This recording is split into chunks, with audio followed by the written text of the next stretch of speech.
Welcome back to The Explainer. Today we're digging into something pretty intense. It's an ancient text, but honestly, it feels like it could have been written for today. It's this chilling, step-by-step guide on how you can take a thriving society and just take it apart, piece by piece. So, let me ask you something. What do you think really holds a society together?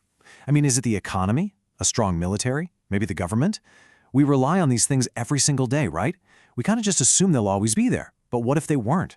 What happens when those pillars get knocked out, one by one? Well, way back in the 8th century BC, the prophet Isaiah gave a pretty terrifying answer to that question. He laid out exactly how you unmake a nation. So, okay, let's dive into it. We're heading back to ancient Judah. And Isaiah isn't just giving some vague, be good or else kind of warning. No, it's a blueprint, a precise anatomy of a total collapse. All right, so where does it all start? The first step in taking down a nation. It's not with armies or some political scheme. It begins with the absolute basics, the very foundation of survival. Just listen to the way this is phrased. It's so deliberate, so powerful. It says God is the one who doth take away from Jerusalem and from Judah the stay and the staff. This isn't just a bad harvest or some random disaster. The text presents it as a direct, intentional act. But what does that even mean, the stay and the staff? Okay, so the concept here is actually pretty simple, but it's also incredibly profound. Think about it. A stay or a staff, that's literally what you lean on so you don't fall. It's your support, your foundation. And Isaiah doesn't leave you guessing what he means. He spells it out right away. The whole stay of bread and the whole stay of water. Bam! That's the first pillar to go, the absolute essentials for life. And you know what's fascinating? This isn't just a one-off idea. If you jump forward in time a bit, the prophet Ezekiel uses the exact same metaphor. He talks about breaking the staff of bread, and the result is people having to ration their food, eating it by weight and with care. I mean, you can feel the anxiety in that.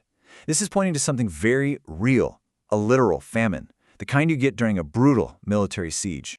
Okay, so the physical supports are gone. People are hungry, they're weak. What's the next step in this playbook? Well, now you go after the nation's brain, its mind, and its muscle. Just wow. Take a second and really listen to this list. It's not just taking out the king or a few generals. This is a clean sweep of an entire society's brain trust. It's everybody who gives the nation structure, wisdom, and actual skill. I mean, look at this. This isn't just a political changeover. It's what you'd call a societal decapitation. Your military strength? Gone. With the mighty man and the man of war. Your entire legal system? Poof. The judge is gone.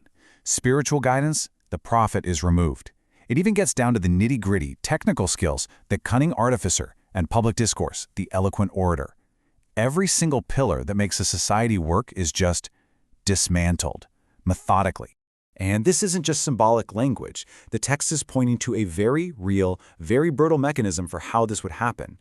These key people, the leaders, the experts, the artisans, would be taken away either by death or by being dragged off into captivity in Babylon.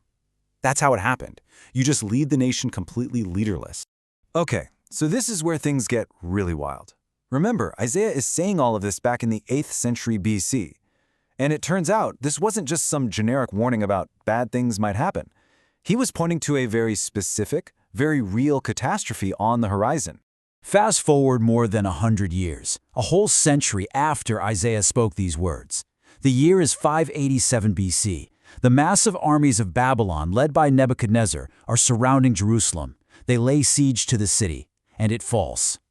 And when you look at the historical accounts of what happened in 587 BC, it's uncanny. It reads like someone was just going down Isaiah's prophecy with a checklist.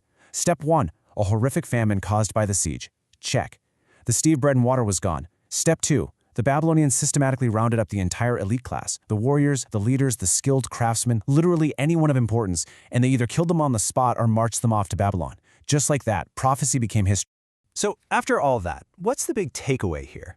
What are we supposed to do with this pretty grim ancient blueprint? Well, I think if you look beyond just the history of it, Isaiah gives us this timeless and kind of unsettling look at just how fragile civilization really is. This whole prophecy is basically a masterclass in how societies actually work. and how they break. It shows you that you don't just blow up the buildings. No, you go after the dependencies. It's a two-punch combo. First, you cut off the basics, food and water. That weakens the body of the nation.